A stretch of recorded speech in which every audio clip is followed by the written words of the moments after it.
안녕하세요. 잡시광입니다. 트럼프 미국 대통령의 재선을 앞둔 상황에서 미국, 한국, 중국, 일본 4개국의 관계는 그 어느 때보다 긴박하게 돌아가고 있습니다. 트럼프 대통령은 감염병 확진 이후 빠르게 퇴원하면서 대선 레이스의 위기를 벗어나려는 움직임을 보이고 있습니다. 일단 가장 최근 중국과 미국 사이에 일어났던 일련의 불편한 이슈들을 살펴보면 우선 트럼프 대통령은 퇴원하자마자 중국이 감염병 확산에 대한 대가를 치르게 하겠다고 발표를 했습니다. 실제로 최근 미국의 여론조사 기관 퓨리서치 센터에서 발표한 여론조사 결과에 따르면 미국 내에서 중국에 대해 부정적으로 인식한다는 답변은 73%에 달했습니다.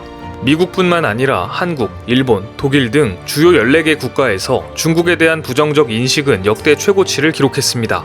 아무래도 감염병 사태의 장기화로 인해 중국에 대한 국제사회의 부정적 인식이 최고조에 달한 것으로 보입니다. 트럼프 대통령은 이번 대선에서 이 같은 미국인들의 중국에 대한 분노를 역이용하려는 전략을 보이고 있습니다. 중국은 트럼프 정부에 선거에 압력을 가하기 위해 틈새 시장을 노리기도 했습니다. 반중 정서가 강한 미국의 중앙정부 대신에 지방정부를 공략하는 방식을 선택한 것인데요. 미국의 국토안보부가 공개한 본토 위협평가 보고서에 따르면 중국은 우한의 자매도시인 피츠버그에 수술용 마스크 45만 개와 방호복 1,350벌을 보냈고 한화약 6,700만 원의 지원기금도 조성했습니다. 6,700만 원이라니 대륙치고는 스케일이 작아 보이는데요. 사실 이 전략의 핵심은 돈이 아니라 미국의 주 정부 리더와 커넥션을 맺고 협력 사업을 제안하고 지역 학생들의 학위 취득을 지원하는 등 미국 지방정부에서 은밀하게 영향력을 키우는 전략입니다. 따라서 너무 큰 액수는 오히려 은밀한 활동에 걸림돌이 될 수 있겠죠. 이런 식으로 미국의 지방정부에 침투해서 학회 자료나 연구 성과를 빼돌려서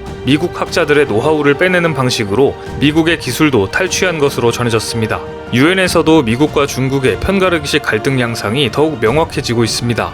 10월 6일 AP통신의 보도에 따르면 미국, 영국, 독일, 일본 등 39개국은 유엔 인권 전문가의 신장 지역 접근 허용, 위구르족 억류 중단, 홍콩 자치권 보장, 홍콩 사법부 독립 등을 촉구하는 성명을 냈습니다. 한마디로 미국 편에 서서 중국을 압박하겠다라는 의지를 보인 것인데요. 물론 반대파도 나왔습니다. 파키스탄, 쿠바, 북한, 러시아, 베네수엘라로 구성된 70여 개국은 홍콩과 관련한 중국의 내정에 간섭하지 말 것이며 중국의 신장 정책 역시 인권을 준수하고 있다는 중국 측의 입장을 대변하는 성명을 냈습니다. 생각보다 중국을 지지하는 나라가 많다는 생각이 들면서도 지지국들을 몇 년이 살펴보면 한국도 결국에는 미국과 중국 중 어디에 줄을 서야 하는지 어느 정도 답이 나오는 것 같기도 합니다. 또한 아무래도 해당 70여 개국에 중국의 뇌물성 자본 지원이 있지 않았나 싶은 생각도 듭니다.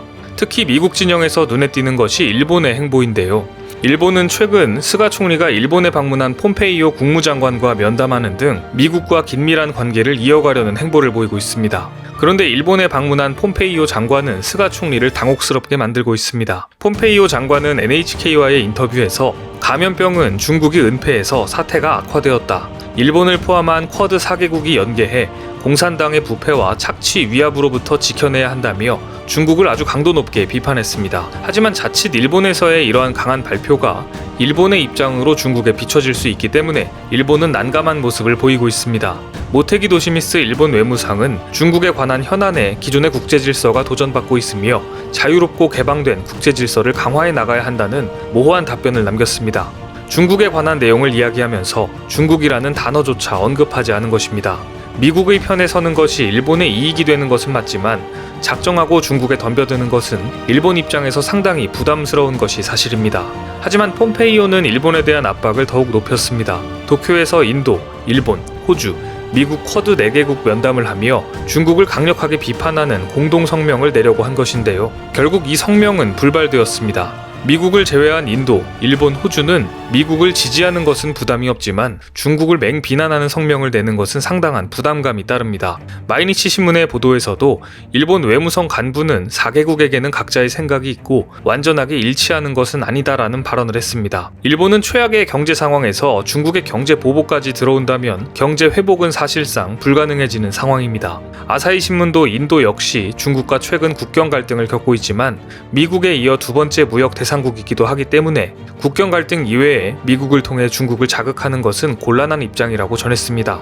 오히려 호주는 최근 중국과의 관계가 급격하게 악화되어 중국을 강하게 압박하자는 입장인데요. 호주는 지난 4월 중국의 코로나 대응에 대해 공개적으로 국제적인 조사를 요구한 이후 중국으로부터 수입 금지, 반덤핑 조사 등의 보복 조치를 당했습니다. 하지만 호주 단독으로는 중국과 대치하는 것이 어렵기 때문에 쿼드 4개국을 통해 중국 압박을 원했으나 인도와 일본이 미적거리는 반응을 보이자 결국 공동성명은 발표할 수 없었습니다. 쿼드 회담의 분위기를 보았을 때 일본은 미국에게 억지로 끌려나가서 원치 않게 중국과 싸울 뻔하다가 가까스로 피하기 급급한 모습입니다. 미국 입장에서 쿼드 성명 발표 불발은 당연히 마음에 들지 않는 결과였을 텐데요. 아니나 다를까 미국은 곧바로 회초리를 꺼내들었습니다. 지난 6일 니혼게이자이 신문의 보도에 따르면 미국과 일본 정부가 앞으로 5년간 주일미군 주둔 경비의 일본 측 부담액, 즉 방위비 분담금 협상을 이번 주 내로 곧바로 시작한다고 밝혔습니다. 트럼프 대통령은 일본 측에 5배를 증액한 5년 총액 9조 원 규모의 방위비를 요구한 것으로 전해졌습니다. 엄청난 증액에 난색을 표한 일본 정부는 부랴부랴 다른 방안을 찾아 나섰습니다. 미국은 소형 위성망 1000기를 쏘아 올릴 계획을 진행 중인데 이 사업에 일본이 참여해 헐값으로 미국에 위성을 제공하는 등 대처를 준비 중인 것으로 알려져 있습니다. 돈 대신에 위성으로 때우겠다는 전략으로 보입니다. 그렇다면 한국의 전략은 어떨까요? 우선 이번에 폼페이오는 한국에 방문하지 않았습니다. 그런데 오히려 방문한 일본과 방문을 하지 않은 한국에 대해 미국은 전혀 다른 반응을 보이고 있습니다. 오히려 미국은 폼페이오 장관이 방문하지 않은 한국에 유리한 반응들을 내놓고 있는 것인데요. 앞서 폼페이오는 한국에 방문하여 방위비 분담금을 논의할 것으로 알려졌었습니다. 방문이 불발되는 바람에 방위비 증액 문제에 대해 한국은 좀 더 다양한 전략을 준비할 수 있게 되었습니다. 그리고 실제 김현종 국가안보실 2차장이 얼마 전 미국을 방문해 핵추진 잠수함 건조 계획을 설명하고 미국 측의 핵 연료 도입을 타진한 것으로 전해졌습니다. 일본은 방위비 압박을 받고 중국의 반대 성명을 강요받아야 하는 시기에 한국은 오히려 미국에 가서 핵 잠수함 건조 계획과 연료 도입을 요구한 것입니다. 물론 예상대로 미국은 거부 입장을 밝혔습니다. 하지만 김현종 차장이 갑자기 이런 뜬금없는 요구를 한 이유가 분명 있을 텐데요. 많은 전문가들은 한미 원자력 협정 개정 협상과 방위비 분담금 협상을 연계하려는 사전 포석으로 해석하고 있습니다. 즉 방위비 분담금 협상 직전 핵잠 연료인 전홍축 우라늄 독자 생산 요구를 미국 측에 제시하여 한미 원자력 협정 개정 이슈를 방위비 협상 테이블에 올리겠다는 전략입니다. 미국 입장에서는 황당할 수도 있겠지만 혹시라도 한국이 대놓고 중국 쪽으로 등을 돌릴 가능성 때문에 오히려 일본처럼 강한 압박을 하지 못하고 있습니다. 미국을 둘러싼 한국과 일본의 비슷한 구도는 무역에서도 나타납니다. 2019년 트럼프 대통령은 아베 총리에게 옥수수를 강매합니다. 하지만 그럼에도 트럼프 대통령은 미국에서 일본차에 대한 관세를 낮춰달라는 아베 총리의 요구를 거절합니다. 이와 반대로 얼마 전 한국 자동차는 미국 시장 점유율 8.9%를 기록하며 2011년 이후 9년 만에 최대치를 기록합니다. 그런데 매트 브런트 미국 자동차 정책협의회 회장은 최근 회의에서 미국의 무역 확장법 232조에 따른 한국 자동차 관세 부과 가능성에 대해 미국 정부는 해당 조항을 EU 등의 시장 개방을 위한 전략적 수단으로 사용하고 있을 뿐 한국 자동차에 관세를 부과할 가능성은 없다고 선을 그었습니다. 또한 WTO 사무총장 최종 결성에 올라선 유명희 본부장도 미국의 지지 덕분에 상승세를 타고 있는 것으로 알려져 있습니다. 상대 후보인 나이지리아 응고지 오콘조이웰라는 이미 중국에서 중국 자본의 영향권이 있는 아프리카 후보를 지지하기로 선언했기 때문에 미국 입장에서는 자연스럽게 반대 세력인 유명희 본부장에 힘을 실어줄 수밖에 없기 때문입니다. 물론 일본은 가장 원치 않는 그림입니다. 미국과 중국의 싸움에서 대부분의 국가들은 미국의 편에 서고 싶은 동시에 중국과 등지고 싶지는 않은 상황에 처해 있습니다. 한국은 지리적, 국제적으로 미중 관계에서 상당히 중요한 위치를 가지고 있기 때문에 미국은 아직 명확히 입장을 결정하지 않은 한국에 다양한 당근과 협상책을 제시하고 있습니다. 일본처럼 일방적으로 끌려다니는 것이 아닌 미국 편에 서려면 미국과의 협상을 통해 대한민국의 국익에 최대한 도움이 되는 외교를 펼치길 기대해봅니다. 오늘 준비한 소식은 여기까지입니다.